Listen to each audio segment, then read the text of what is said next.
Especialmente acuérdense el mundo, cuando hablamos de Grecia, la influencia griega es mayormente en el mundo occidental, o sea, Europa y de Europa a América, puesto que quienes vinieron a colonizar esta región pues fueron europeos. ¿Alguien más? ¿Ibis, Alberto?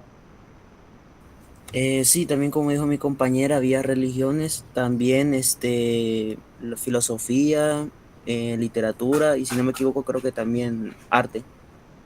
Muy bien, sí, de hecho el arte, ellos son referentes para el arte eh, de todas las áreas, escultura, pintura, arquitectura, cerámica, o sea, los griegos están en todo lo que la cultura del mundo occidental, al menos como referentes. Bien, ¿alguien más? No. Bueno, vamos a hacer, bueno, primero la parte, quizás esto, la parte del contexto, ¿verdad? Siempre comenzamos por el contexto y en ese sentido entonces vamos a hacer una revisión así rapidita de Google Earth, donde nos va a llevar a ubicarnos geográficamente en la región griega. Bueno, siempre aquí, como estamos en el hemisferio occidental, en América, pues nosotros nos manda por acá, pero nosotros estamos trabajando esta parte del mundo.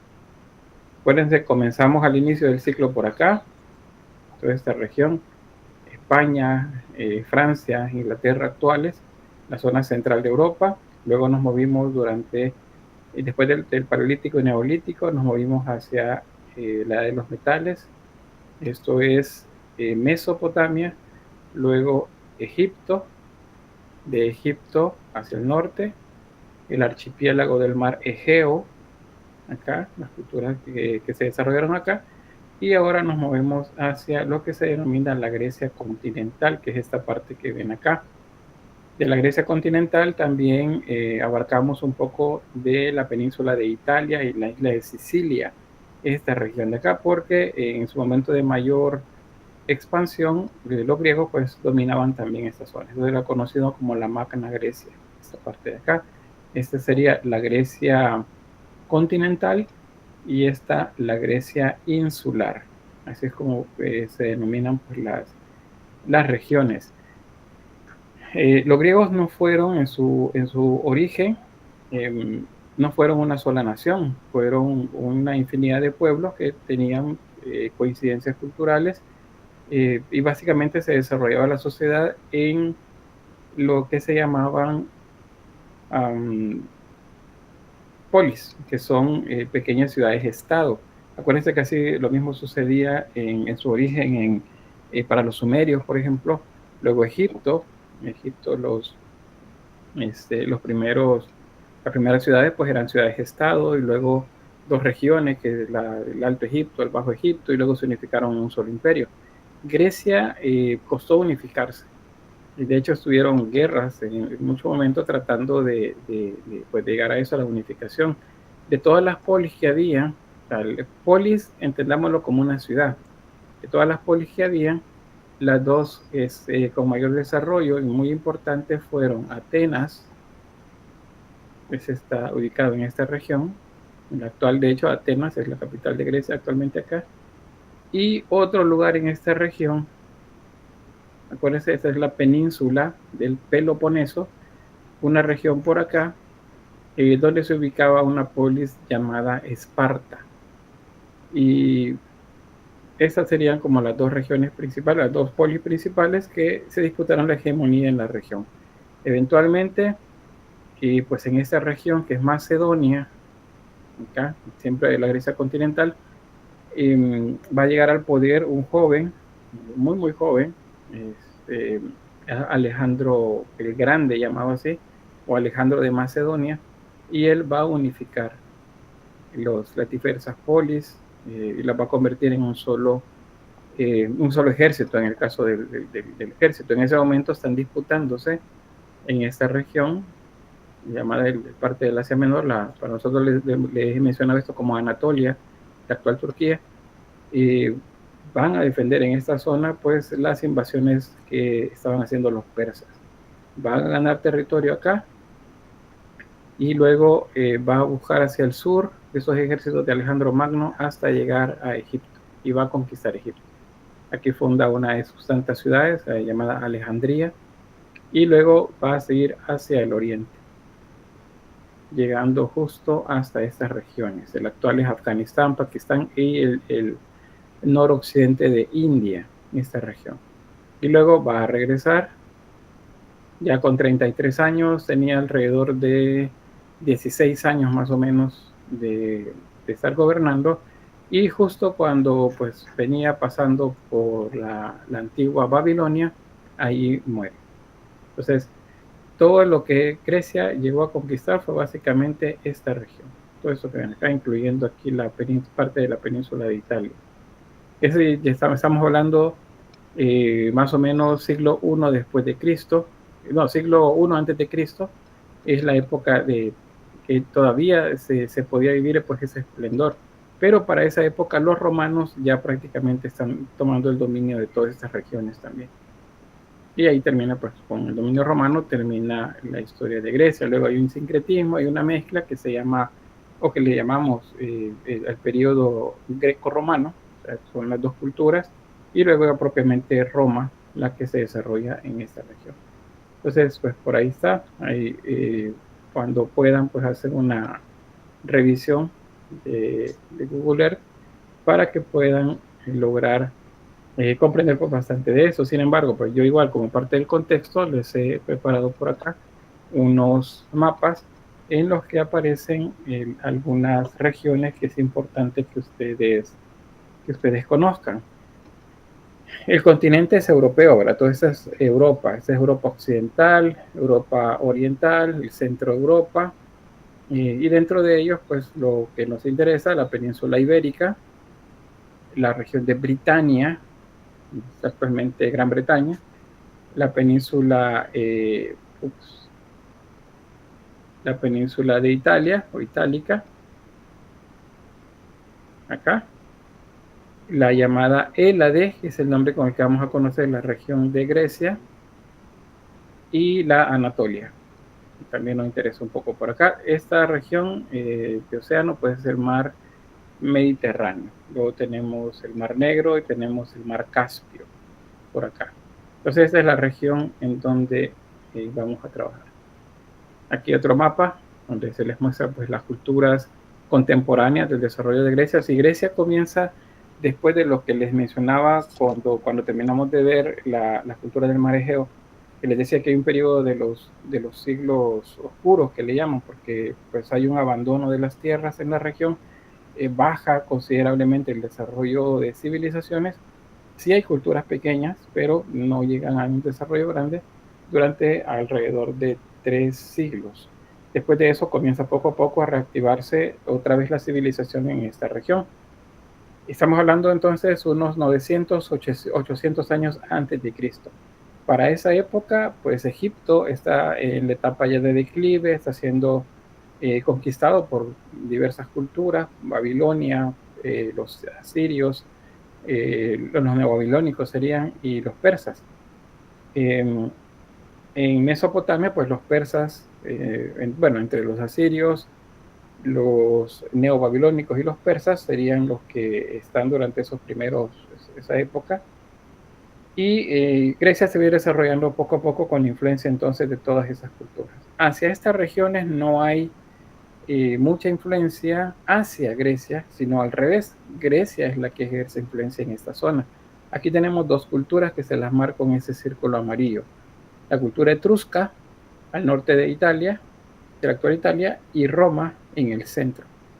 Esos dos pueblos van creciendo como pueblos agrarios, pero Roma luego es el que va a tomar la hegemonía en la región. Sin embargo, para cuando Roma lo hace, Grecia, a través de esa cercanía, porque ese territorio griego ya les mencionaba, esa cercanía hacia esta zona, resulta que ya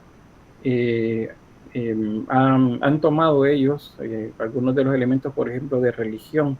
Por eso la religión griega y la romana se parecen bastante, porque los romanos, a través de Roma o de los etruscos, retomaron bastante de ellos. Entonces, eso sería la relación con las culturas de alrededor. Cuando veamos escultura, van a ver que la primera etapa de la escultura es muy cercana a las imágenes que veíamos de los faraones. ¿Alguna pregunta hasta acá? ¿Algún comentario? No todo claro, Lip. Bueno, ahí tenemos entonces Grecia, la Grecia continental, acuérdense, Magna Grecia y Grecia insular. Esa sería la ubicación geográfica que tenemos de esta región. Luego pasamos al contexto temporal y aquí lo que vemos pues es una línea de tiempo. Esta ya se las había mencionado. Acuérdense que la cultura antecesora o las culturas antecesoras de los griegos o de las culturas helénicas, como se les llama acá, son la minoica, la que se desarrolla en la isla de Creta, y la micénica, que se desarrolla en el Peloponeso. Esa la vimos, ¿verdad? La cultura minoica o cretense y la micénica. Luego pasamos a los siglos oscuros, que es la época en la que no hay desarrollo cultural. Luego vamos a las culturas helénicas. Las culturas helénicas se dividen en tres etapas. O sea, la historia de Grecia se divide en tres etapas. La arcaica, la clásica y la helenística.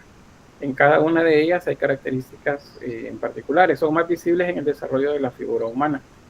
Pero pues, para la arquitectura pues también hay un desarrollo que va avanzando en la medida también que el desarrollo pues nos lleva hasta el siglo I antes de Cristo, que eso está por acá. Comenzaría entonces alrededor entre el 800, 700, el desarrollo de la cultura arcaica por acá.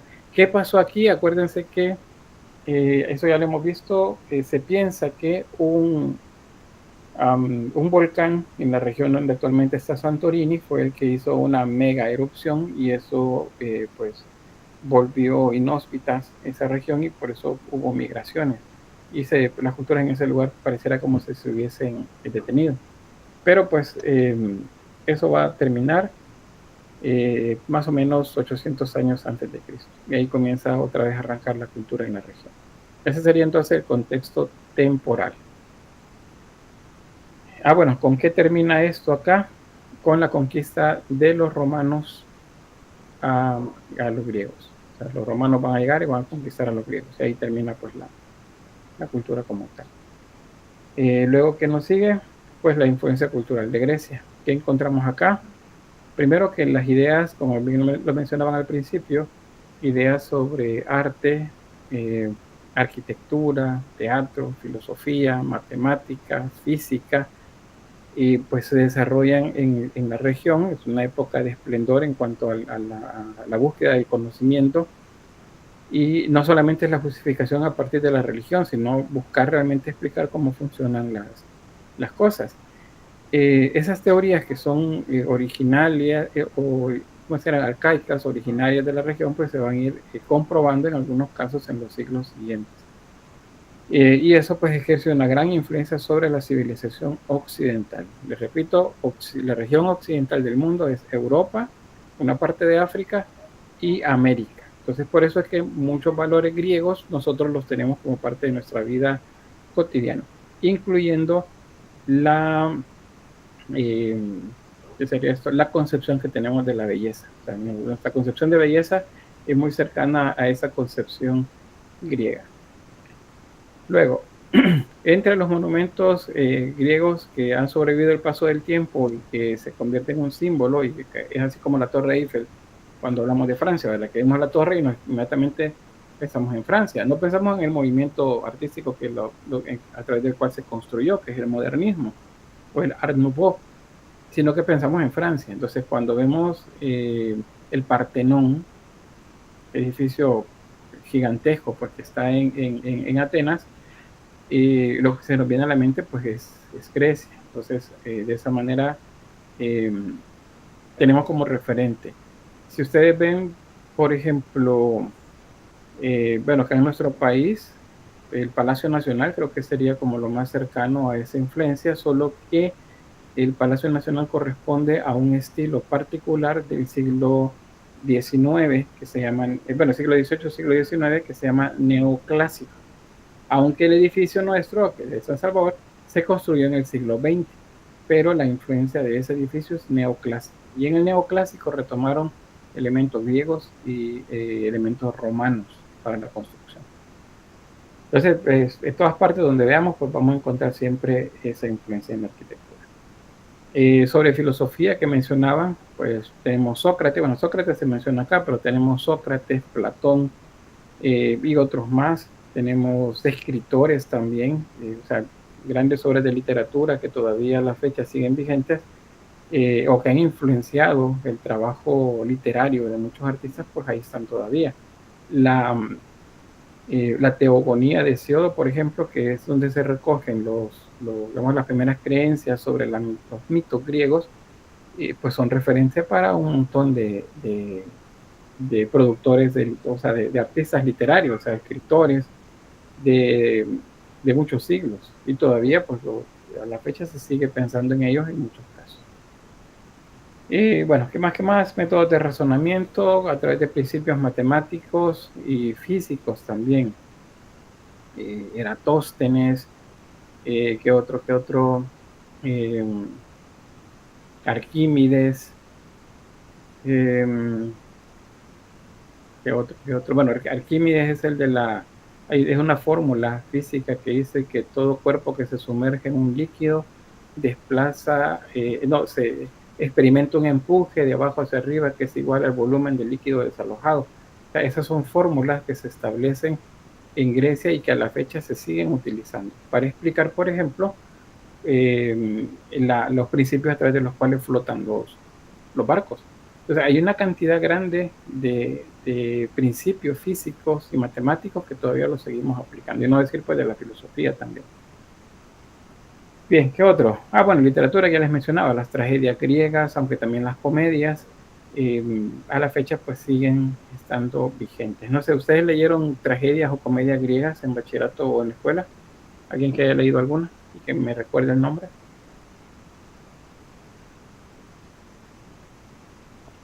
¿No?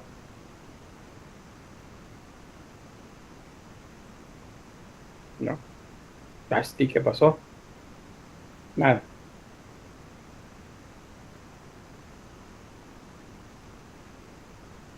La Esperanza también. Daniela dice, sí leí, pero no me acuerdo. No fue significativo entonces el trabajo. Así van a decir, eso lo vi con el licenciado Orlando en Historia 1, pero no me acuerdo. Eso pues pasa cuando los conocimientos no son significativos. La idea es que eso sea significativo, ¿verdad? Pero para eso pongan de su parte también. Hay que participar, porque si solo el conocimiento pasa frente a ustedes, y a lo mejor pasan la materia, ¿verdad? Pero pasar solo por pasar, no, ¿verdad? Hay que aprender, hay que ponerse las pilas. Eso les quiero decir. Viene otro laboratorio para la otra semana. Entonces, hay que trabajar bastante en eso. ¿Sí ves, Alberto? Sí, ahorita me estoy acordando de una, pero no sé si está en sobre eso del tema de Grecia o de Roma. Se llama Prometeo encadenado. Sí, Prometeo encadenado es una tragedia griega. Bueno, sí. Sí, muy bien. Ya en sí dice de Hamlet. No, Hamlet es más adelante en el tiempo. Sin embargo, los estudios de Hamlet en cuanto a su trabajo literario, pues tienen que ver un poco con la referencia hacia la cultura, hacia la literatura griega. Pero sí están por ahí.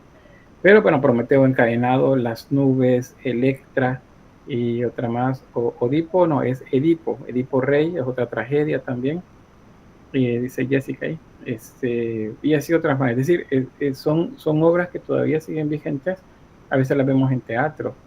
No, Javier, esa obra no, esa ya corresponde a un tipo de realismo mágico, eso ya es siglo XX.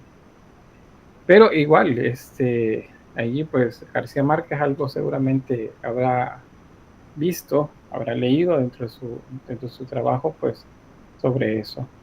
La Odisea, correcto, bueno, partes no, la Odisea y la Ilíada son libros que se dan en el contexto de producción literaria griega y que a la fecha pues todavía lo seguimos leyendo. Bueno, ahí tenemos entonces, pues esa es la sensibilización con todo lo que Grecia ha aportado al desarrollo de la cultura. Bien, una de las costumbres que tenían los griegos era la de exponer las ideas frente a un grupo y luego el grupo opinaba votaba en algunos casos si estaban de acuerdo con lo que se decía, o si no, colocaban como en discusión, que la palabra no es discusión, sino que más bien es un debate de ideas en las que pues se exponían diferentes puntos de vista sobre determinado elemento. Bueno, hubieron otros que desarrollaron estudios anatómicos, otros que desarrollaron teorías acerca de cómo era que funcionaba el cosmos, o sea, todo el universo, y eso se exponían de esta manera. Aquí, por ejemplo, tenemos en el diagrama que nos muestra que hay un orador, la persona que está desarrollando esa defensa de sus ideas. Alguien va tomando notas por acá. Aquí hay que consideran que eran como un cronómetro. Se llenaba un recipiente con agua y se iba vaciando poco a poco. El tiempo en el que se vaciaba era el tiempo que tenía para desarrollar pues las ideas. Una vez terminaba, la gente con mano alzada pues votaba acerca de que si estaba o no estaba de acuerdo. Esto es principios que luego pues va a aplicar dentro de la filosofía griega como uno de los modos de gobierno, que es la democracia. El poder está en el pueblo. Si habían también votaciones, se tenían que votar, por ejemplo, para elegir quién iba a ser un gobernante o un representante, se marcaban tiestos, pedazos de cerámica, y luego se depositaban en canastos o en cestos, y luego se contaba un recuento de votos para decir quién era el ganador. Eso es igual, la voluntad del pueblo era la que se respetaba. Eso es lo que se llama democracia. Acuérdense que demos y kratos, o sea, el poder en el pueblo. Y bueno, ese es se supone, uno de los grandes aportes hacia el mundo en general. Pues nosotros se supone también que nuestra voluntad es la que está expresada a la hora de llevar a alguien al gobierno. Bueno, ¿qué más sobre la sociedad y desarrollo político? Pues les mencionaba que las polis son los núcleos habitacionales o los núcleos poblacionales más bien importantes dentro de Grecia. Cada uno se debe considerar como un estado. ¿Por qué era así? ¿Y por qué no estaban unificados en una sola nación?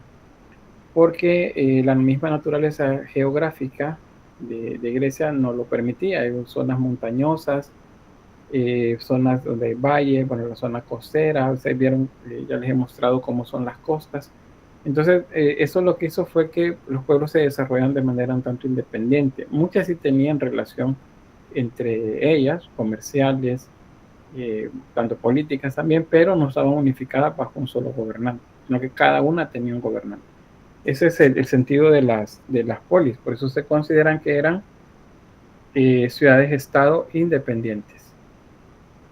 Y tenían sus propias instituciones, sus propias leyes, su propia moneda y su propio ejército. Las polis tenían diferentes formas de gobierno, que es lo que les mencionaba. La oligarquía, que es donde una persona poderosa económicamente era la que ejercía el poder. Digamos, el que tenía más recursos económicos puede ser el que se colocaba como gobernante. Otra etapa fue en la que la aristocracia tenía el gobierno, o sea, se elegía dentro de la élite económica quien iba a gobernar, y la democracia, que era donde el pueblo pues decidía quién gobernaba, a partir de una selección que había o de posibles personajes que iban que es como sería, a competir pues por el gobierno. Pues las polis tenían muchos conflictos entre ellos. Creo que sí, Daniela Nicole. Un dato, no sé si estoy del todo mal, pero la democracia mayormente se practicaba en Atenas, ¿no? Sí, Atenas es como el centro principalmente de pensamiento filosófico. Hay otras que tienen también cierta relevancia, pero pues hay dos, ya les voy a mostrar por ahí, que son las que se peleaban todo siempre. Bueno, se peleaban, digo, tanto por militarmente como también por las maneras en las que veían el mundo, que son Esparta y Atenas. justamente. Entonces Atenas sí era el centro como del pensamiento y donde se desarrollaban más principios filosóficos y modos de gobierno más participativos. Bueno, sobre los conflictos, siempre estuvieron envueltas en conflictos sociales internos, peleas por hegemonía de control de rutas comerciales, por ejemplo, colonizaciones, algunas polis que querían apoderarse de más territorio, las guerras que tuvieron contra los medos, esa es la que se llama las guerras médicas, que luego terminan en una hegemonía de Atenas en la región, especialmente el mar, la guerra del Peloponeso también. Esta lleva al final con el dominio de Macedonia, con los gobernantes pues, de esa región, especialmente Alejandro Magno.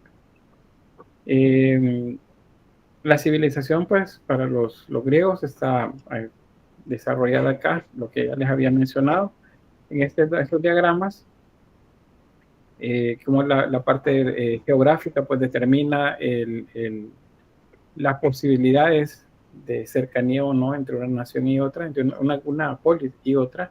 El clima, en general el clima era bastante agradable, por eso es que cuando vemos en representaciones de películas, por ejemplo, griegas, la gente anda así con ropa bastante ligera, no andan con grandes ropajes bien envueltos, porque pues era una zona, una región de clima agradable la mayor parte del año. Y bueno, ahí está, esto ya lo veíamos con la parte de geografía, ya les expliqué. Luego sobre cómo era la sociedad, fíjense que más que pensar aquí como una pirámide, aunque sí se pudiesen hablar de castas en la sociedad griega, vamos a verlo como un desarrollo prácticamente en 3 bloques grandes. El más importante de esos 3 bloques es el de los ciudadanos. Y los ciudadanos tenían derechos políticos, es decir, que podían acceder al dominio de una polis, por ejemplo. Principalmente estaban entre ellos aristócratas, campesinos y mercaderes, o sea, cualquiera de ellos pagaban ¿qué sería? Impuestos y podían pertenecer al ejército. Estos tenían derechos políticos. Luego estaban los llamados no ciudadanos, y los no ciudadanos eran los extranjeros y las mujeres. Y aquí me refiero a todas las mujeres, incluyendo si eran mujeres griegas, porque aquí están los extranjeros. Entre extranjeros hay hombres y mujeres griegas, pero las mujeres estaban acá, no tienen derechos políticos. Se encargan o están relegadas más bien para las actividades del hogar, y pues al menos de manera, como les dijera, de manera oficial están exentas del dominio o de la dirección de algún lugar. Sin embargo, la historia lo que nos demuestra es que sí hubieron muchas mujeres griegas que marcaron historia también, pero muchas de ellas no aparecen en los libros, o digamos como más oficiales, sino que se mencionan nada más en algunos momentos. Luego, pues el siguiente grupo son los esclavos. Estos no eran ciudadanos y tampoco se consideraban no ciudadanos, pero los no ciudadanos por lo menos tenían la posibilidad de vivir de manera libre. Pues estos son libres, pero los esclavos no, los esclavos están supeditados a sus amos.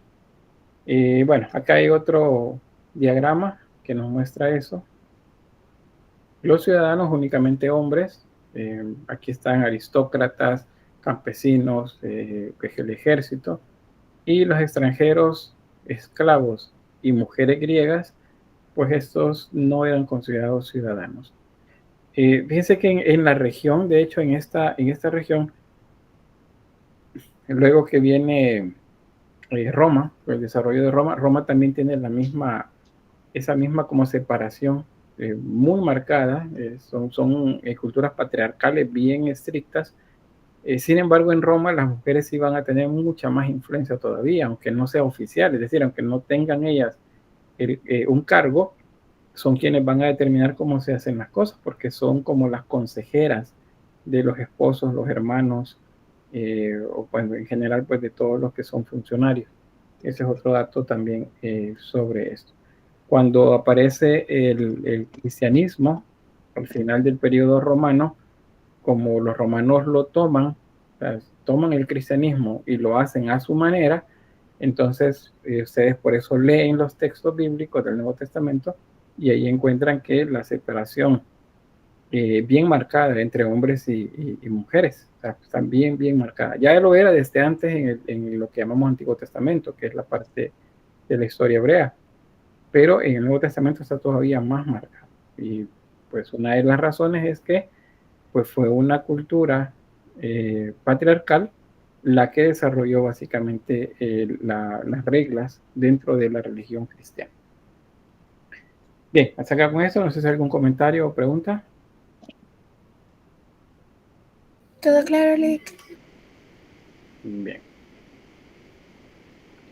La religión. Bien. La religión es principalmente, bueno, no es principalmente, es politeísta.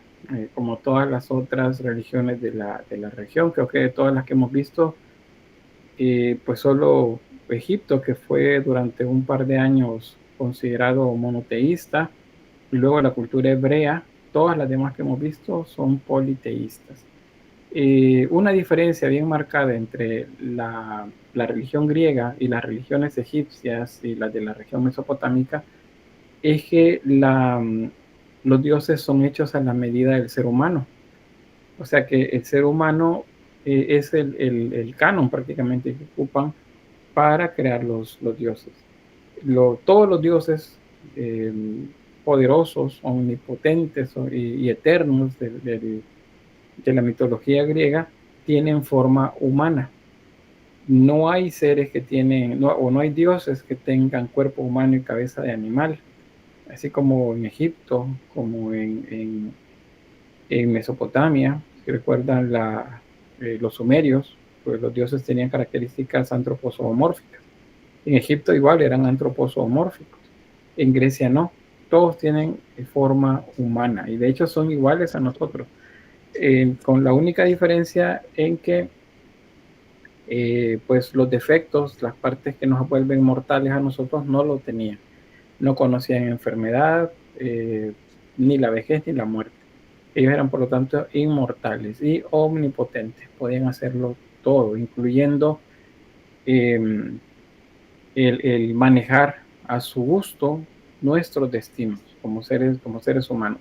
Hay una película, no sé si alguna vez la habrán visto, a lo mejor no, es de ya un par de décadas, se llama Furia de Titanes, pero no las versiones más recientes, creo que hay 2 o 3, sino la versión de principios de los 70, creo, no, finales de los 70 o principios de los 80, por ahí creo que está, que tiene un increíble trabajo de maqueta con lo que se llama stop motion. Es increíble. Bueno, el que diseña eso es considerado uno de los maestros del stop motion. Bueno, en todo caso, lo que sucede es que el héroe se queda dormido en un lugar y luego los dioses discutiendo entre ellos, agarra un dios una figurita de un estante, la mueve y la coloca en un circo, o en un teatro, más bien, en un circo, en un teatro. La coloca en un teatro. Y resulta que cuando el joven despierta, está en un teatro. O sea, esa escena lo que nos muestra es el poder de los dioses. O sea, los dioses hacen con nosotros lo que se les antoje. O sea, nosotros no podemos hacer nada. O sea, si ellos dicen que nos va a suceder algo, eso va a suceder. Y de hecho, en los que se llaman oráculos, que son como profecías, los dioses tampoco están exentos a ellas. Si un oráculo le dice a un dios que algo va a pasar, va a pasar. Por ejemplo, un oráculo le dijo a Cronos que uno de sus hijos le iba a quitar el trono, y por más que hizo él porque eso no sucediera, pues así sucedió a la larga. O sea, si un oráculo o una profetisa decía que nos iba a suceder algo, iba a suceder, no importa lo que hiciéramos por no hacerlo. Entonces ese es como el esquema general. de la religión griega. Ellos pensaban que en esa cosmovisión que tenían, en la que los seres humanos vivimos en una tierra plana en medio de una esfera, pues los dioses vivían en una región que era un monte muy alto llamado el monte Olimpo. Al menos a los dioses de la generación de Zeus. Por eso a esos dioses se les llama olímpicos, dioses olímpicos. No porque tenga que ver con Juegos Olímpicos o algo por el estilo, sino que porque pues ellos vivían en ese lugar, en el monte Olimpo. Lo de las Olimpiadas tiene que ver con otra cosa, es una ciudad llamada Olimpia. Bueno, este documento está en el aula virtual, se llama Teogonía, y la Teogonía es una obra poética, es decir, fue escrito como manera de poesía para explicar el origen de los dioses por este escritor, Hesiodo, y contiene las versiones más antiguas de los mitos y los linajes también de los dioses. ¿Por qué es importante saber esto? Porque ya habremos escuchado a veces variantes en los mitos. En algunos casos dicen que el dios hizo determinada acción y en otro mito hizo dos más, no solo una.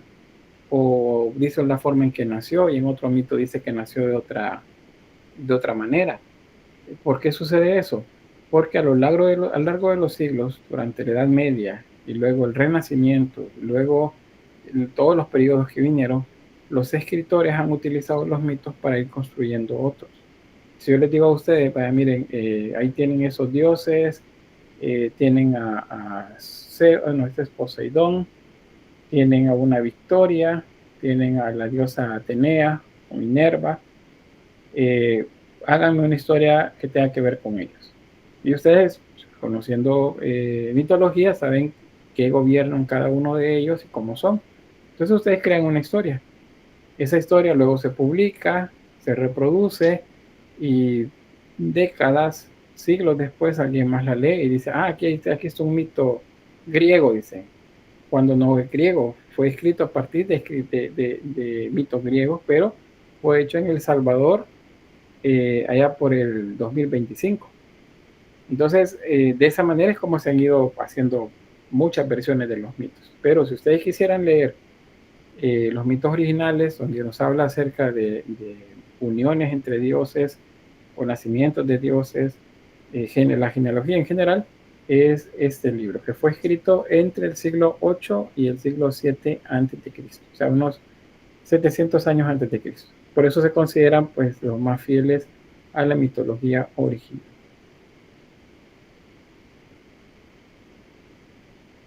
Bien, esta es la cosmovisión. Ya hemos visto estos diagramas antes. Acuérdense que el universo para las culturas antiguas es una esfera. Los griegos también pensaban lo mismo. Sobre ellos está la bóveda celeste. Para ellos es un dios, se llama, todas las otras culturas también era un dios. Para ellos es Urano.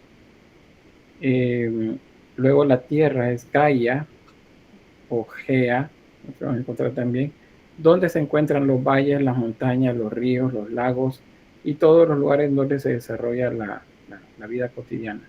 Está rodeado de agua y bajo ellos hay más agua, en un lugar que se llama también Erebo, donde hay unas cuevas que llevan hacia los lugares de descanso o de castigo. Si se portan bien, pues van hacia los campos, lugar de descanso que tanto griego como romano pues menciona como los campos elíseos. Pero también ahí está el reino del dios Hades, o el Hades que se le llama, que es una región de castigo también. Con el tiempo a eso se le llama Tártaro. También va a ser referencia para el infierno de los cristianos. Pero pues ya eso vamos a tratarlo un poquito después sobre lo del infierno. Esa tierra plana, vista desde el cielo, sería, según este otro personaje griego llamado Anaximandro, no Orlando Ángel, Anaximandro. Anaximandro pues dijo que era de esta forma. Ahora, si ustedes se fijan, dice que está rodeado de agua. Si valoramos el mapa, el mapa satelital, si los griegos están aquí y movemos en todas las direcciones hay agua. Entonces, aunque ellos se hubieran movido hasta acá, para ellos estaban en el borde del universo, del mundo, perdón, no del universo, sino del mundo. Si se movían a esta estela, llegaban a Sicilia y pues para ellos había más mar por ahí, según ellos habían llegado hasta acá. Entonces ellos veían agua por todos lados, como les decía, el mar Caspio, el mar Negro, el mar Rojo, el Golfo Pérsico, el mar Mediterráneo, el mar Egeo, el mar Tirreno, todos esos mares que están en esta región, pues son los que sirven de referencia para que las culturas piensen que alrededor de ellos lo único que hay es agua. Entonces esa es la visión de Juanes, es una tierra plana. En la actualidad pues hay un grupo por ahí que defiende que la tierra es plana, ¿verdad? Son los que se les denominan terraplanistas en la actualidad, y pues que ahí andan buscando cómo comprobar pues que la tierra efectivamente es plana, y siempre le sale, o al menos, bueno, yo he visto explicaciones que dan que son bien sencillas, o sea, no tienen asidero como científico, y cuando hablan de cuestiones científicas son cosas que más bien son percepciones particulares de ellos. Pero bien, así como lo veo yo, no sé ustedes, o no sé si entre ustedes hay terraplanistas también, pero bien, es una tendencia en la actualidad. Bueno, llegamos hasta acá, a la cosmovisión. ¿Hay alguna pregunta? ¿Algún comentario? ¿Todo bien, Lick? Todo claro, Lick. Por el momento está claro, licenciado. Bueno, gracias, vamos a avanzar. Hay unos datos sobre los dioses que ya les mencionaba, Urano, Gea, y otros más. Pues ahí están los datos que son cada uno de ellos. Esos son los que están representados acá, en esa visión del cosmos. Según la teogonía, quiero ver, Daniela Nicole, dígame. Esos serían llamados los titanes, ¿no? Si no estoy mal. Ajá, ellos están por acá, correcto. Entre ellos están por acá. Por ejemplo, bueno, según la teogonía, de hecho, los dioses primordiales, los originales, serían Gea, que es la tierra, y Urano, que es el cielo.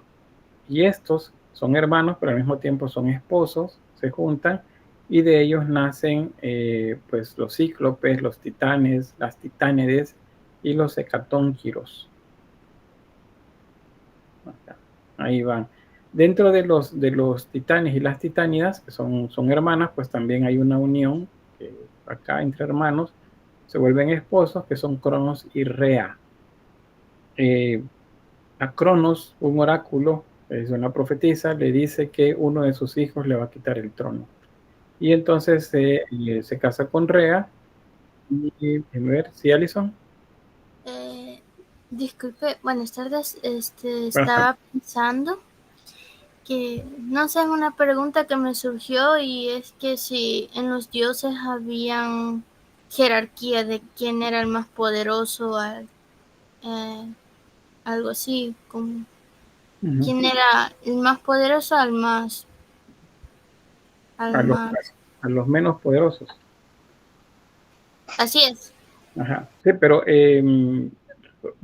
quizás por generaciones y dentro de los más conocidos, bueno, todos son tanto, digamos, como los mejores o más poderosos, pero no todos son al 100% infalibles, porque como ellos son hechos a la medida de los humanos, en más de algún momento las acciones de ellos los llevan a tener algún tipo de revés en cuanto a su desarrollo como Dios. Pero quizás uno de los más exitosos y que demuestra su dominio alrededor del mundo es Zeus. Zeus sería como una más poderosa. De hecho, eso es lo que les iba a comentar, que según los mitos originales, Crono y Rea, que son hermanos y al mismo tiempo son esposos, los titanes y titánides, ellos tienen hijos, y cada vez que un hijo nacía, Cronos se lo quitaba a Rea y se lo tragaba. Porque les recuerdo, había un oráculo, o sea, una profecía que decía que uno de sus hijos lo iba a vencer. Fue hasta cuando Rea le esconde a uno de sus hijos, lo esconde y en lugar le da una piedra envuelta en mantas, y él, como no veía nunca, sino que solo se los tragaba, pues, lo devoró sin problema.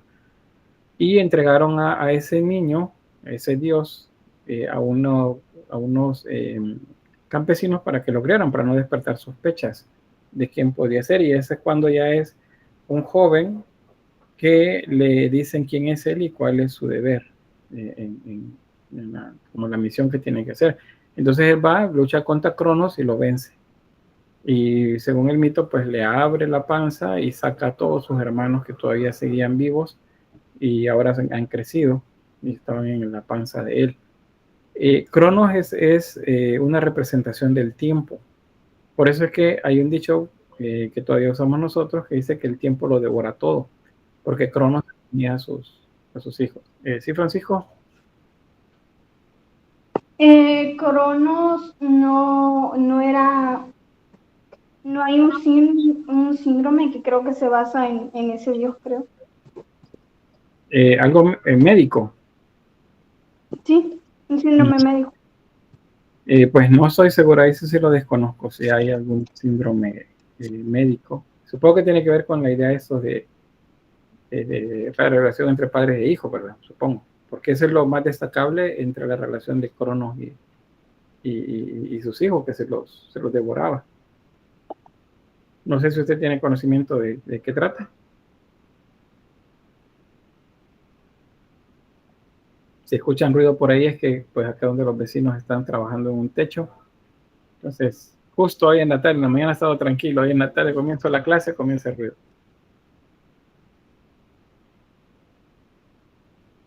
Bien, ¿no? Daniela. Ahorita me puse a investigar y sí existe un síndrome. ¿Y de qué trata? Es el miedo patológico de la persona que ocupa un puesto superior de promover a sus subalternos por temor de ser desplazado o sustituido.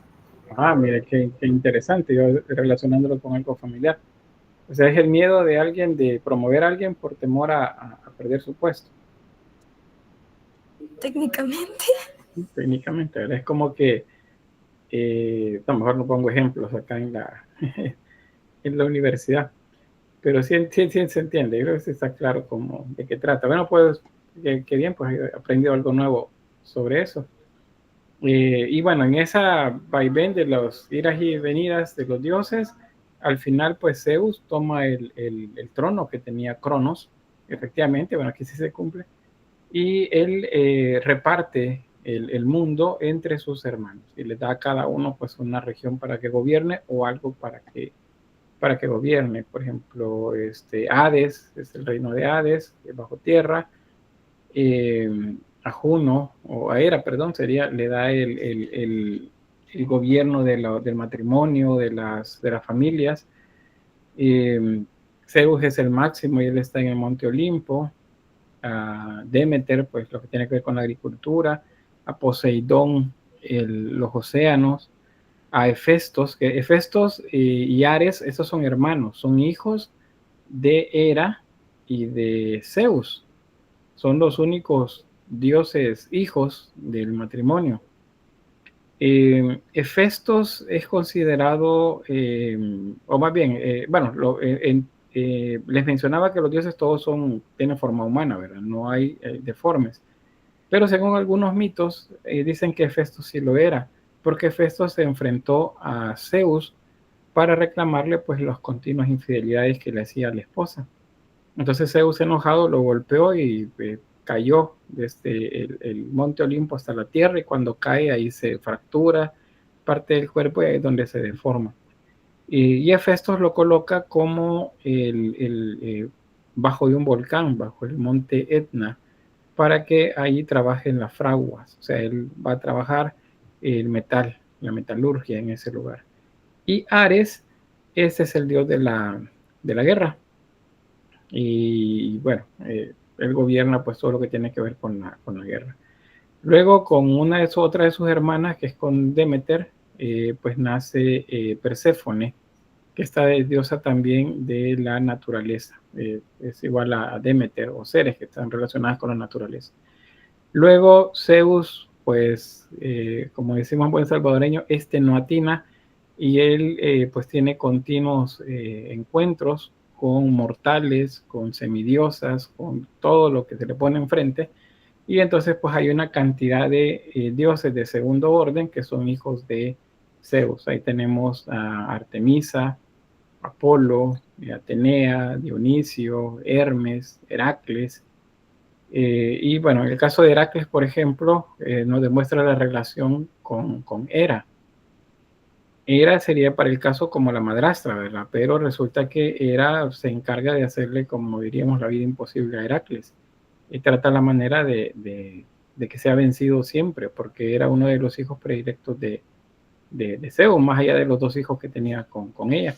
Entonces ella le coloca, por ejemplo, los 12 trabajos, que es el que tiene que realizar. Matar a la hidra, atrapar al toro de Creta, y hace un montón de actividades, en 12 en total. Entonces, bueno, ahí tienen esos 2 de acá. Se dice que son hijos de Urano. Se supone que Cronos venció también a Urano en su momento para hacerse del trono del Olimpo, y que a este lo habría castrado, o sea, Cronos a Urano, y que lanzó los testículos al mar, y de la espuma cuando cayó pues salió mucha espuma, y de esa espuma nace Afrodita, que es la diosa de la belleza. Y también nacen los gigantes, dice. Los gigantes, acuérdense que es un término bastante complejo, no deben entenderse como personas grandes, sino que pueden ser también otras cosas. Bueno, por ahí entonces se ve como un resumen de la teogonía. Ustedes, si buscan más, van a encontrar también otras genealogías. Algunas difieren de lo que les he dicho, y de hecho les he colocado acá otras para que vean, pues, si ven, mire, esta no se parece con la anterior, es porque pues a la fecha yo no les podría decir, miren, esta es la única correcta. Sí les digo, mientras más se acerca a la teogonía de Hesíodo, es más cercana al mito del origen, pero a la fecha más de, que serían unos 2800 años, 2600 años por ahí, que se escribió la teogonía, pues ha cambiado mucho la mitología griega. Se han ido agregando y agregando mitos. Acá les aparece parte de lo mismo, Urano y Gea. Urano es el cielo, Gea les decía es la tierra, y así pues se fueron generando pues las diversas genealogías. Sobre la mitología, pues cuando hablamos de religión, pues estamos siempre inmersos en lo que se denomina mitología griega. Los mitos, los griegos los utilizaron para explicar qué sucedía según ellos en el universo. Si antes todo se explicaba únicamente como dándole el nombre de un dios, por ejemplo, el rayo, ¿qué más? Pues el sol, las estrellas, el cielo, pues estos los ponen a actuar, que generen acciones, y muchas de esas acciones que ellos hacen terminan explicándonos a veces cosas muy sencillas, a veces otras más complejas. Entonces, los mitos sirven para explicar, eso es. Debemos entender que cada mito que ustedes habrán leído sobre Grecia y Roma está explicando algo de la vida cotidiana y que a ellos les pareció significativo. Les voy a mostrar algunos de esos mitos acá para que tengamos idea de qué se trata. Bueno, esos 2, Ares es hijo de Hera y de Zeus, es el dios de la guerra, y Afrodita nace de la espuma del mar, ya les mencionaba, vendría siendo de la línea de Urano. Ella nace de la espuma del mar. A ella cuando llega Eolo, el dios del viento, la empuja, porque ella va como en una concha, la empuja hasta la orilla. Ahí la atienden unas ninfas, y ellas se encargan de educarla y de mostrarle maneras para poder presentarla luego frente a los dioses. Cuando lo hacen en el Monte Olimpo, pues los dioses quieren casarse con ella, digámoslo de esa forma, pero ella no quiere a nadie, ella no quiere casarse, incluyendo uno de esos que la pretende es Zeus, y ya sabemos que Zeus era cosa seria con eso, ¿verdad? Entonces resulta que Zeus le molesta el rechazo y entonces la obliga a casarse con su hijo, con Hefestos, el dios de la fragua, que les decía que se enfrentó a él y cayó a la tierra y se deformó. La casa con él y la manda entonces bajo tierra, bajo el monte Etna, para una diosa de la belleza de ella, del talante de ella, pues eso fue como una afrenta bastante grande. Entonces ella siempre buscó salir, no consentir tanto tiempo ahí en ese lugar. En esas salidas es donde pues ella comienza una relación con Ares, desde la guerra, y pues ellos están juntos. Y vean qué interesante eso, porque les digo, los mitos sirven para explicar, y a veces cosas sencillas, a veces cosas complejas. Una cosa compleja es el amor y la guerra. Pero el amor y la guerra son dos elementos que están juntos y pareciera que no podrían estarlo. En un matrimonio, en un noviazgo, en una relación de amistad, en una relación de hermanos, siempre hay un pleito y hay armonía, hay pleitos y hay armonía. Momentos estamos bien, momentos estamos mal. Entonces es el amor y es la guerra juntos, en un vaivén en todas las relaciones del mundo. Entonces los griegos lo juntan el amor y juntan la guerra. Y como fruto de eso, hay hijos que van a venir. Hay dos principales, aunque pues según algunos mitos pues fueron muchos, pero son dos los principales que vamos a conocer. Pero antes de llegar a eso de los hijos, comentarles que ellos se reúnen en un claro del bosque todas las noches. Y pues ahí es donde están juntos. Ella se escapa, él también, se juntan y ahí pues pasan.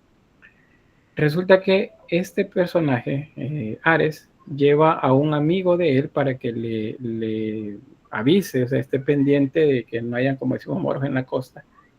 Y lo coloca ubicado hacia el oriente, hacia donde sale el sol. ¿Por qué? Porque en la mañana, antes de la mañana, cuando comienza a cambiar el color del cielo porque viene el sol, para ellos eso es el momento en el que la diosa Aurora abría las puertas del cielo para que Apolo llevara en su carruaje a Helios, que es el dios del sol. Entonces ella abría las puertas y ahí es donde se veían esos primeros resplandores en el horizonte, y luego pues salía el sol. Se entendía que era Zeus el que lo llevaba en su carruaje y hacía todo el camino sobre nosotros, llegaba al cenit sobre nuestras cabezas y luego se ocultaba en el poniente, para que al día siguiente otra vez Aurora abría las puertas y así, eternamente.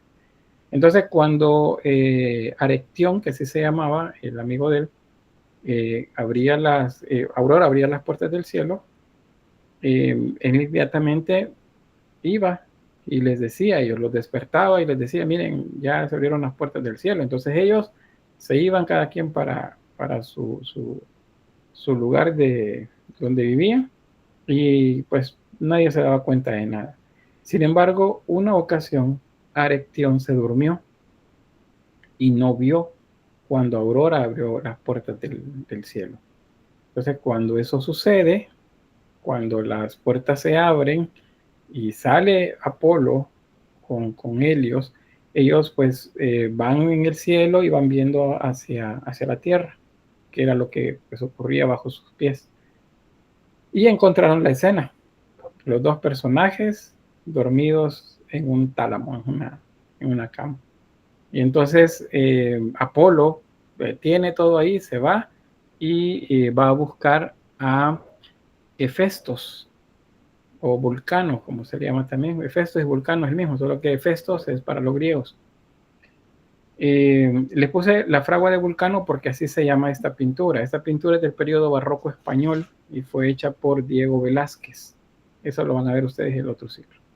Entonces, ¿qué nos muestra la pintura de Velázquez? El momento en el que Apolo, que es el que ven acá, se le aparece a Hefestos y le dice que su esposa está acostada con alguien allá en el bosque. Entonces esa es la cara de sorpresa de Hefestos y de los ayudantes de Hefestos también aquí, que detienen lo que están haciendo de su trabajo.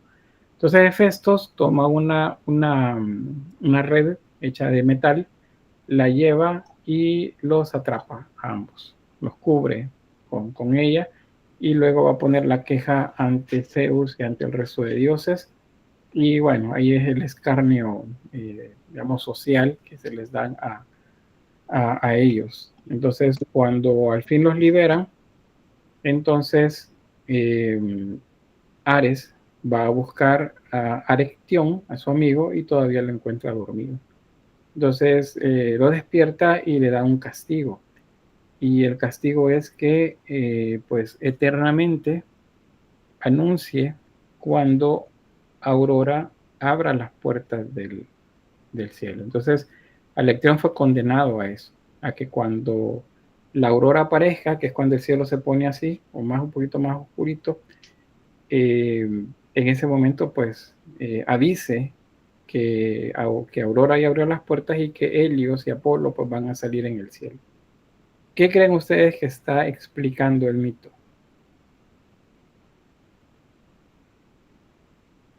¿Sí, Alejandra María? El canto de los gallos. Correcto. ¿Francisco? Bueno, no es Francisco, dígame su nombre otra vez. Dígame. Sí, lo mismo, el canto de los gallos. Muy bien. El canto de los gallos. ¿Por qué se han puesto a pensar ustedes por qué los gallos cantan en la mañana? ¿Por qué cantan?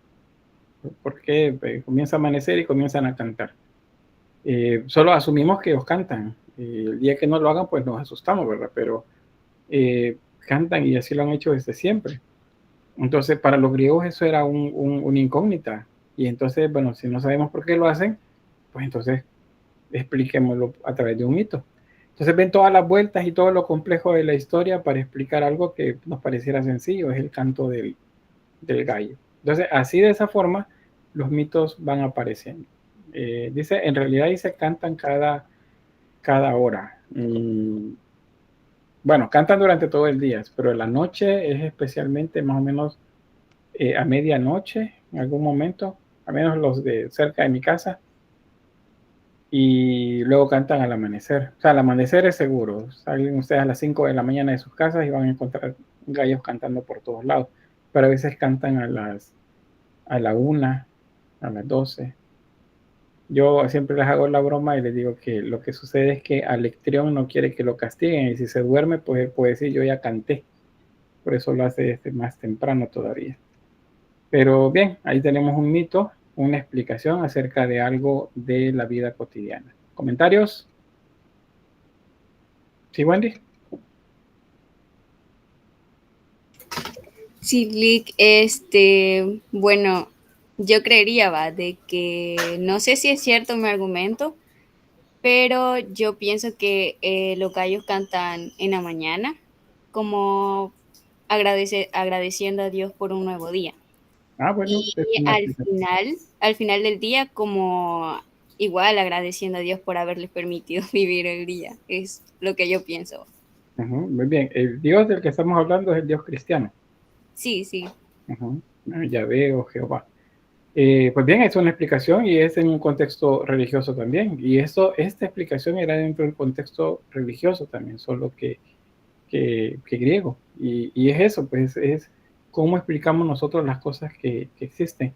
Dentro del cristianismo hay también muchas explicaciones, cómo aparecieron los monos, por ejemplo, por qué esto, por qué aquello, tienen explicaciones, y muchas de esas son historias alrededor de, bueno, especialmente en el cristianismo católico, que es un poco más rico de esas historias, tienen que ver con el viaje de José, María y el niño hacia Egipto, o la vuelta desde Egipto hacia Judea, o hacia, ¿cómo se llama? Hacia Nazaret. Pero bien, es siempre dentro del contexto religioso. Voy a avanzar a otro que también me parece interesante que conozcan, y este personaje creo que ustedes lo conocen, ¿verdad? ¿Saben quién es? ¿Quién es Eros? ¿Quién me dice? Diana y luego Diana Mireya y luego Daniela. Es Cupido. Sí, Eros y Cupido es el mismo nombre, uno en griego y otro en latín. ¿Qué más? Pero dígame, ¿qué hacía él? ¿O qué no hacía?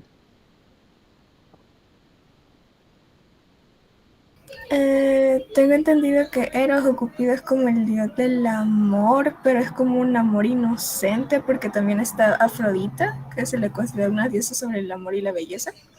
Uh-huh. Entonces, así, con sus flechitas, él enamoraba a sus víctimas. Ajá. Víctima. Decía Facundo Cabral, la flecha del amor la dispara un inconsciente, de lo contrario no habría tanta gente. Bien, ¿había alguien más por ahí que levantaba la mano? Si no, bueno, aquí tengo Cupido, dicen, sí, efectivamente sería el mismo, es el mismo Cupido. Cupido le decían los romanos, Eros le decían los griegos, pero básicamente es el mismo. Y bueno, ahí quien tengo bajo el nombre de Francisco Campos dice se encarga del enamoramiento. Pues bien, Eros tiene unas flechas, no solamente una, eso tal vez no lo sabían, pero tiene dos tipos de flechas, la flecha del amor y la flecha de la muerte. La que conocemos nosotros y por lo que lo conocemos es que anda disparando flechitas del amor, ¿verdad? Pero él tiene las flechas de la muerte también, él es capaz de matar. ¿Por qué? Porque resulta que es hijo de Afrodita, que es la diosa del amor y la belleza, pero es también hija de Ares, que es el dios de la guerra. Entonces tiene características de los dos. Ahora, ¿por qué tiene alas? Porque vuela. Porque vuela, justamente, esa es la respuesta. Cada vez que ustedes vean uno de estos seres que tiene alas, la respuesta es así de sencilla, porque vuela, no tiene otra cosa. Entonces, y si es un símbolo del amor y vuela, entonces los griegos nos están diciendo acá algo. Resulta que este personaje, Eros, representa al amor juvenil, o el amor de la adolescencia, digamos. Ese enamoramiento que surge, por ejemplo, a inicios de ciclo, ustedes le pusieron atención a alguien del grupo y que me gustaba, y resulta que a estas alturas ya no le gusta, sino que le gusta a otra persona. O sea, el enamoramiento pasó así de fácil de uno a otro. Y así cambia. Por eso muchos tienen, o como decimos, novia, novio, y de repente cambian, y bien seguido. ¿Y por qué? Porque resulta que es un amor que no tiene un arraigo, no tiene apego y se mueve fácilmente. Ese moverse, ese volar, y por eso tiene alas. Un amor pasajero, dice por ahí la compañera. Resulta que Eros tiene un hermano que es el más destacable. Tiene un montón, a todos esos se les llaman amores. Todos los hermanos de Eros se llaman amores, hijos de Afrodita y de Ares. Son un montón, no solamente es uno. Pero el otro hermano destacable es Anteros. Anteros es diferente, también simboliza el amor, pero este es un amor más maduro, es un amor más como de adultos, digamos, es un amor pasional, no es un amor pasajero o inmaduro. Y esa es la razón por la que Anteros es, como les dijera, es vengativo, que no era así inocente como no, es vengativo. ¿Por qué? Porque ama con una intensidad mayor, y esa intensidad mayor es lo que llamamos pasión, y eso aparece más adelante cuando el amor madura. Y aquí otra de las cosas interesantes de lo que los griegos nos dicen a nivel poético, porque resulta que cuando normalmente ellos se representan de esta forma. ¿Se han visto estas esculturitas de esta manera? Dos como angelitos, dicen dos angelitos peleando, dos querubines peleando. No, es Eros y Anteros peleando. Siempre bueno, no siempre, muchas veces los colocan de esta forma porque ellos son antagónicos, o sea, chocan. chocan porque representan dos aspectos diferentes del amor. Entonces los muestran como niños caprichosos peleando entre ellos acá. Pero hay una cosa interesante. Resulta que cuando Anteros nació, al poco tiempo Eros creció. Y si esta es la pasión, este es el amor, esta es la pasión, y este crece, el amor crece, lo que los griegos nos dicen de manera poética es que el amor no crece si no hay pasión. Eso es lo que nos está diciendo. Y por eso es que este se mueve rápido de un lugar a otro. Porque no hay pasión acá. Este sí. Y por eso este es vengativo, porque si este lo traicionan es terrible.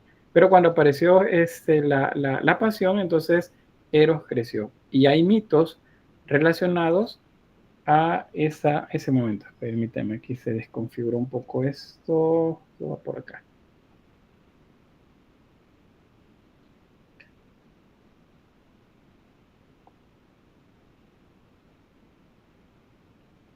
Bien, acá estamos. Entonces ahí tienen, bueno, van a tener para que lo recuerden, el amor juvenil y caprichoso, el amor juvenil y pasional. Este es más adulto, este no, este es más cercano a la niñez. Cuando crece, entonces a Eros se le representa en escultura. Esta es una escultura del periodo neoclásico. Esto es de un escultor llamado Canova, que es neoclásico, y se le representa como un joven muy hermoso que aparece siempre cortejando o besando o abrazando a una joven. Esta joven se llama Psique, y Eros y Psique tienen una historia bien grande en la mitología griega. No sé si alguien la conoce. Eros y Psique. ¿Sí, Daniela, Nicole? Ya no me recuerdo mucho del mito, pero era como un amor prohibido. Creo que Afrodita lo prohibió. Entonces esto hizo que Eros encerrara a Psique y que no le viera la cara. Creo que fue como castigo de Afrodita, que no podía ver la cara de Eros por su belleza magistral y todo eso. Entonces se reunían en un cuarto a oscuras, lo cual, si no estoy mal, al final sí pasa de que sí que le pide a Eros que vea la cara y esta termina en el Ares. Y Eros tiene que salvarla, creo que sí que termina como muriendo en un momento. No, ya no me acuerdo bien esa parte.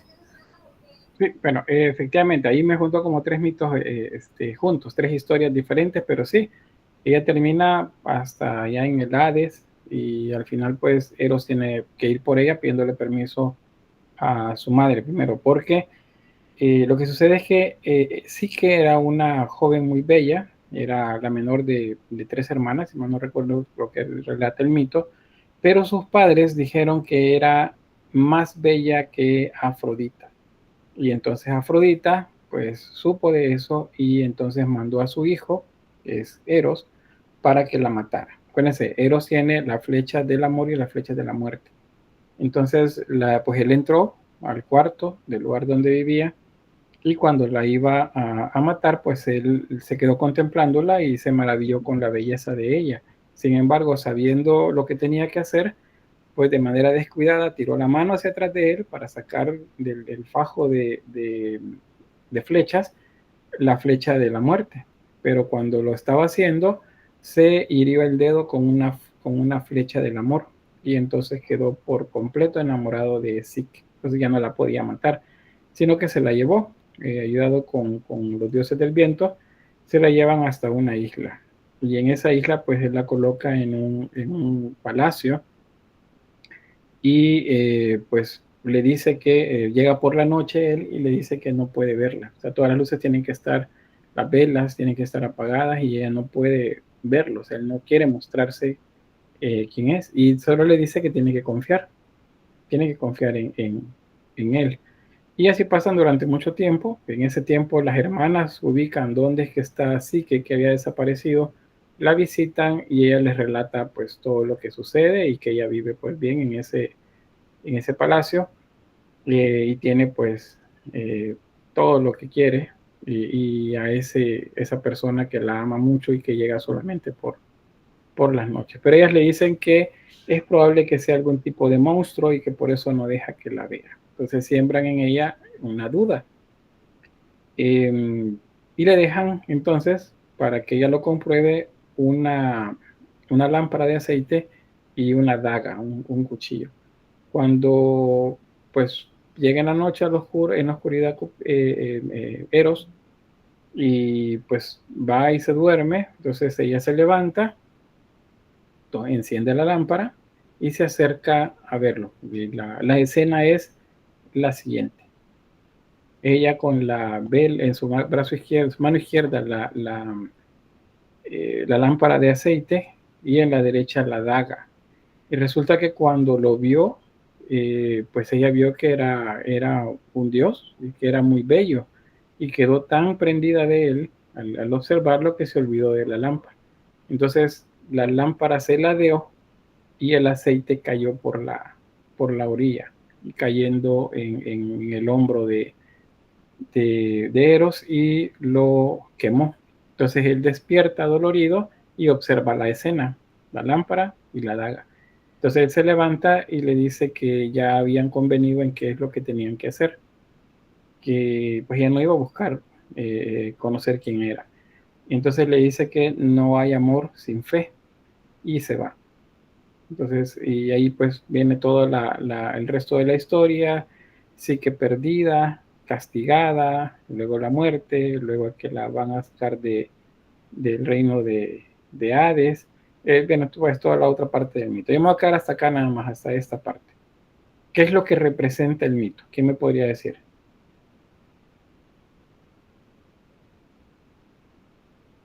¿Alguien?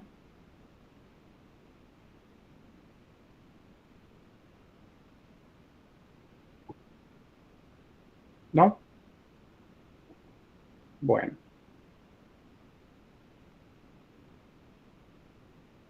Eros dijimos que era el amor. Psique, ¿qué representaría? Es la razón. Dice Jessica, es la desconfianza y el valor de la confianza. Por ahí va. Eros representaría el amor, es el sentir, es un sentimiento. Y Psique representa la razón. Acá lo que los griegos están planteando es la lucha entre aquello que quiero y aquello que debo hacer. Lo que debo hacer tiene que ver con el razonamiento, con mis obligaciones, con las cosas que tengo que hacer. Pero lo que quiero depende de otras cosas. Entonces yo puedo querer estar con alguien, por ejemplo, pero la razón me dice que no, porque no somos compatibles, porque problemas con la religión, hay un montón de cosas. Ustedes ya habrán pasado a su edad seguramente por dilemas como estos, las cosas que quiero hacer y las cosas que debo hacer. Ese es el dilema que nos muestran los griegos con esto. Cuando llegue el periodo neoclásico, después del barroco, va a suceder que la intelectualidad en Europa, los académicos en Europa, ellos van a tratar de luchar contra las imposiciones que hace la iglesia cristiana, que imponían lo que se debía de creer. Ellos dicen, no, las cosas no solo deben creerse, deben comprobarse que son así como nos las están diciendo. Y ese es uno, ya digamos, de los últimos movimientos que se hacen en Europa para despojar del poder a la iglesia. Y ahí se separa la iglesia de la parte académica, del intelectual, poco a poco, aunque todavía digamos que se mantiene con influencia en muchos lugares, pero en general ahí es donde se despega y nace la ciencia como tal. Esa sería como la explicación de este mito, y por eso Eros y Psique se convierte en un símbolo del neoclásico. Bien, ¿comentarios? ¿Sí, Daniela, Nicole? No me había puesto a analizar eso, aunque ahora viéndolo es más obvio, pero pequeñita cuando escuchaba sobre mitología y escuchaba sobre este mito era como la historia más romantizada. Sí, eso sucede porque pareciera que es solo de amor, ¿verdad? La historia acá, pero no, hay un trasfondo bastante grande acá. Y es una lucha que ha existido desde siempre. Lo que yo quiero y lo que yo debo. lo que creo y lo que puedo comprobar con mi conocimiento. ¿Sí, Alison? ¿Alison? Yo también había visto una historia similar, pero no sé si tiene algo que ver con Eros, pero lo vi en bachillerato y la persona se llamaba Narcisista, que daba a conocer como Narci. Entonces, si no me equivoco, la historia cuenta de que este tipo no podía verse en un reflejo o en un espejo porque se podía como morir, algo así.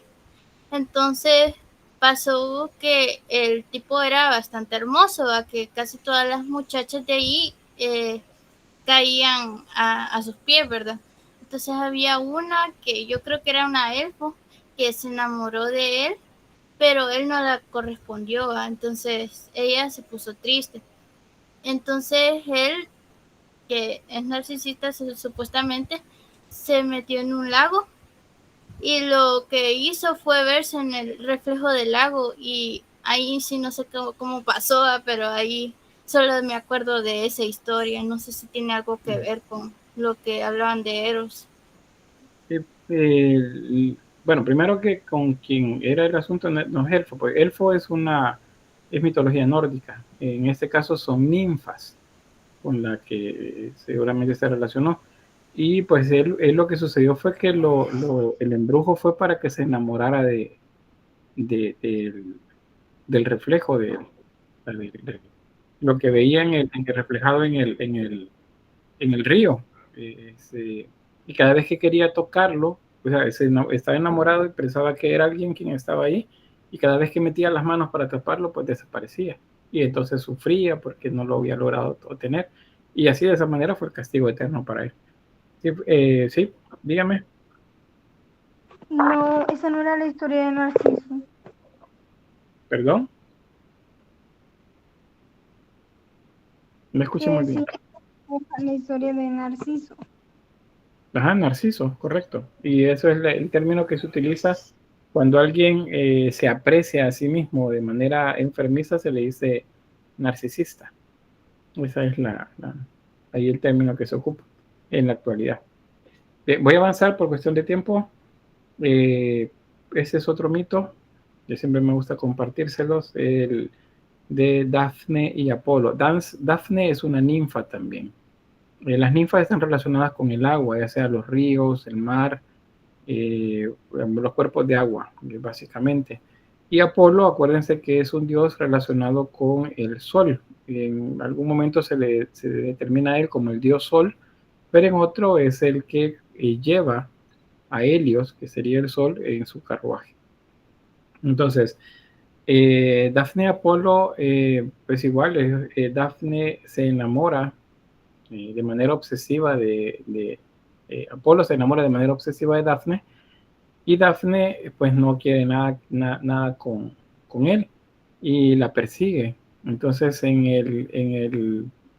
digamos, huyendo de él, Dafne pide ayuda a su padre, que es el dios del río, y pues él la hechiza, por así decirlo, la convierte en un árbol. El momento que Apolo la llega a tocar, con solo tocarle la piel, en ese momento se convirtió en un árbol. Y ese árbol es el de laurel. Entonces Apolo, viéndose que pues su amada ahora era un árbol, para recordarla siempre, pues tomó unas ramas del laurel y hizo una corona, y es la que se colocó sobre su cabeza. Por eso Apolo se le simboliza con una corona de laurel sobre la cabeza, y más adelante se le agrega también como una manera de divinizarse para las representaciones de los emperadores romanos, por ejemplo, o de los filósofos, y en general, ya en la actualidad, pues, si queremos mostrar a alguien divinizado con la relación de Grecia o de Roma, se le coloca una corona de laurel sobre sus cabezas. Pero bien, ese es el mito, es así resumido, bien resumido, aunque es un poco más largo, pero resumido, esa sería la historia. Esta obra, por cierto, corresponde al periodo barroco italiano, y esta es obra de Gian Lorenzo Bernini. quiero ver qué dice acá. Diana dice, un aporte es que Narciso se convierte en una flor, dice, al arrojarse al agua, él se ahoga y muere. Por ello hay una flor que se conoce como narcisos. Muy bien, gracias por el dato. Ahí tenemos también el origen de la flor de los narcisos. Bien, les iba a decir algo sobre eso, que pues creo que cuando lleven historia 2 se los van a explicar un poco mejor. Ven, aquí es ese toque que es lo único que puede hacer Apolo con Dafne, tocarle la piel, porque en ese momento pues queda convertida en árbol. Pero lo que les iba a comentar es que Gian Lorenzo Bernini se considera uno de los maestros escultores más virtuosos de todos los tiempos por la manera como él trabajaba el mármol. Vean el pelo, entonces es mármol. Vean acá, o bueno, solo las hojas, por ejemplo, las ramitas que están por ahí. Y aparte de eso, que es el primer artista en hacer una representación más naturalista del músculo, de la carne. Por eso dice que es el primero en representar la carne, porque cuando ustedes presionan su piel, los dedos se hunden. Entonces, cuando los dedos se hunden, se muestra que hay peso, ¿verdad? Hay presión sobre la superficie. Ni los griegos ni los romanos lograron hacer eso. Antes de él, ni los renacentistas, no, si lo llegaron a hacer, pues no fue con tanta naturalidad. Y Bernini sí lo hizo. Él sí representó justo cómo actúa la piel y el músculo bajo la presión. Bien, ¿qué es lo que puede simbolizar este mito? Acuérdense quiénes son los protagonistas. Una es agua, es una ninfa, y el otro es el sol. ¿Alguna idea?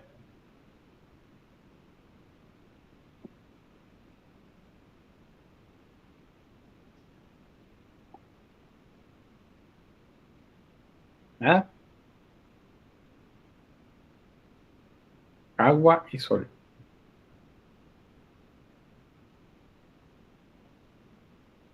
No, bueno, por tiempo les voy a dar la respuesta por acá. El rocío. Eso es lo que simboliza el mito de Eros y de sí, que ven que es algo bien sencillo. Cuando uno sale en las mañanas luego de una noche lluviosa o una noche húmeda, ustedes van a encontrar las plantas cubiertas de agua. Eso se llama rocío. ¿Qué pasa cuando el sol le da a las plantas? ¿Qué le pasa a ese rocío? Se evapora. Y entonces, ¿qué es lo que queda? La planta. Acuérdense, ella es el agua. Y cuando Apolo, el sol, la tocó, solo dejó una planta. O sea, solo quedó la planta. El rocío desapareció. O Dafne desaparece y queda solamente el árbol. Ese es básicamente lo que nos está explicando el mito de Dafne y de Apolo. Otra vez algo bien sencillo. Bueno, Esperanza decía el amor no correspondido. Sí, es el amor no correspondido. Pero también son dos cosas que no pueden estar juntas. O sea, no hay manera que estén juntas. Ustedes pongan agua al sol y se va a evaporar. Tiren agua sobre las plantas a la hora que el sol está muy fuerte y se va a evaporar.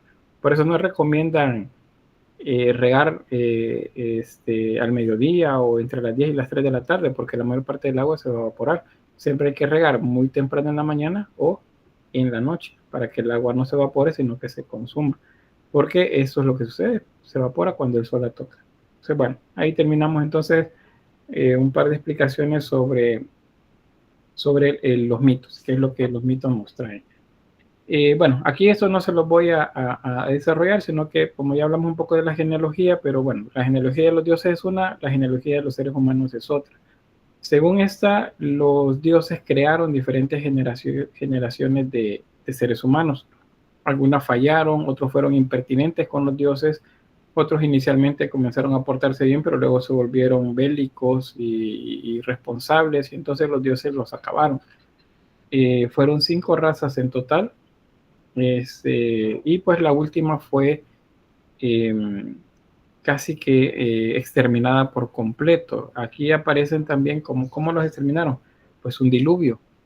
Dicen, bueno, pero el diluvio ya lo había oído yo antes. Sí, lo leyeron ustedes en Mesopotamia, aparece también en Egipto, que habla de estas grandes inundaciones, aparece también en la mitología griega y en la mitología hebrea o en los libros hebreos también, el Génesis.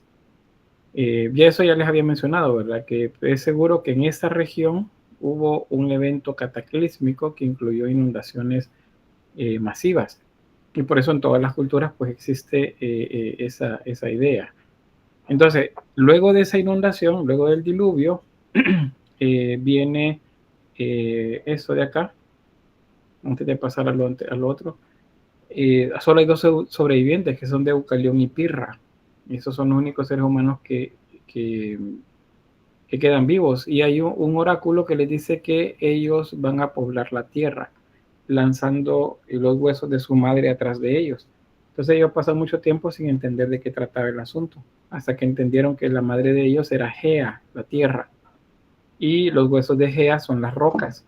Entonces ellos comenzaron a caminar lanzando rocas atrás de ellos, y de esa forma se generó pues una nueva generación de seres humanos. A esa nueva generación de seres humanos, un titán llamado Prometeo les entregó algo que para los dioses era sagrado, y era el fuego. Con el fuego viene el conocimiento, viene la metalurgia, viene la facilidad de transformar la materia en armas, por ejemplo. Y entonces para los dioses eso fue una ofensa, el haberles dado a los seres humanos algo con lo que pudieran ellos transformar y buscar también tener tanto poder como los dioses.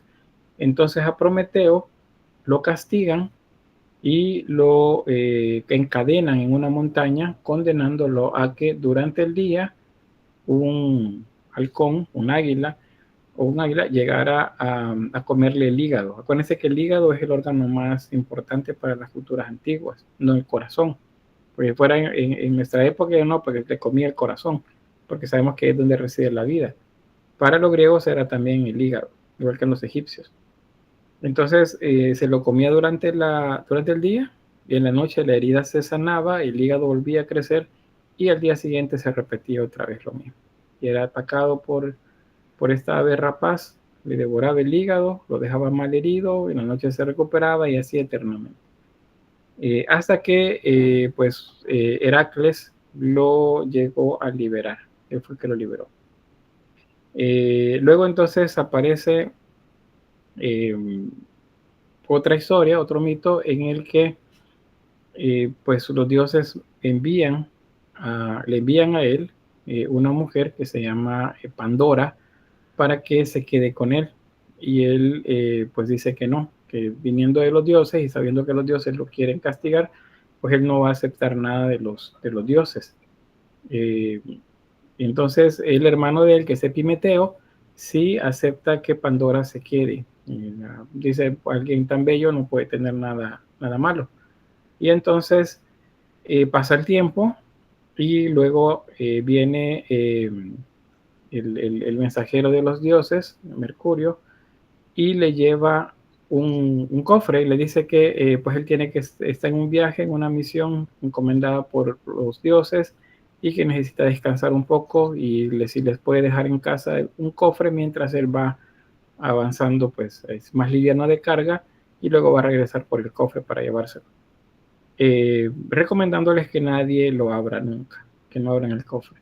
Pero ahí es donde se activa el castigo que venía con Pandora, que es la curiosidad. Y entonces pues ella comienza a decir que se abra ese cofre, que se abra apenas un poquito, solo para ver un poco lo que hay dentro de él. Epimeteo no quiere que se haga. Sin embargo, ella pues termina abriendo el cofre. ¿Quién me dice qué fue lo que pasó ahí después que Pandora abrió ese cofre? Eso es seguro que lo saben, ¿verdad? A ver, Daniela, Nicole, y luego Kevin Eduardo. Si no estoy mal, con la cajita se abrieron todos los males para la humanidad, sea enfermedad, sea pobreza, y todo lo demás, y lo único que quedó fue la esperanza. Muy bien, gracias. Daniela, quiero ver, bueno, alguien bajó la mano por ahí. Tengo Francisco y luego Ibis. Bueno, Francisco me aparece acá. Liberó todos los males, dice Carlos Arnoldo también por ahí. A ver. Bueno, en el orden tengo Francisco, Ibis y Diana.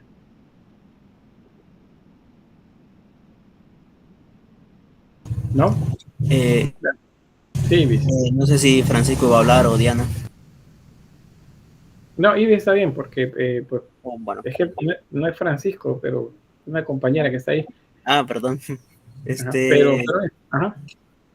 Con eso que mencionó mi compañera sobre lo de cuando Pandora abrió la caja, también es lo que liberó todos los males del mundo, como enfermedades, sufrimiento, dolor, guerras, envidia, entre otras. Muy bien, gracias. Diana. Sí, también aportando lo que decían los compañeros, sí, exactamente eso fue lo que sucedió. Los males salieron y estos llegaron a la tierra. Por eso es que se dice que en el mundo pues hay maldad, porque todo esto se liberó y lo último que quedó fue la esperanza, fue la última que salió. Por eso de ahí viene el dicho que la esperanza es lo último que se pierde. Muy bien, gracias. Ahí, bueno, tengo Carlos. Dice que se liberó todos los males, dice sufrimiento, dolor y guerras. Lo único que quedó en el cofre fue la esperanza. Eso es correcto. Según el mito, pues con Epimeteo lograron cerrar el cofre. Y en ese momento comenzaron a oír una vocecita de adentro que les decía que abrieran el cofre. Que ella tenía pues la solución para curar pues todo lo que había sucedido. Y eso que había quedado en el fondo era la esperanza. Por eso la esperanza justamente es lo último que se pierde. Bien, entonces ahí tenemos mito de la creación del ser humano también y cómo es que vienen los males también a la tierra. Y luego, bueno, lo que les decía de Eucalión y Pirra. Bien, ¿preguntas? Y dice, al cerrar la caja, dice, quedó en su interior el Fis, dice, la esperanza. Muy bien, ahí nos da el nombre de la esperanza, lo que simboliza muy bien la esperanza. Bien, ¿preguntas? Todo claro.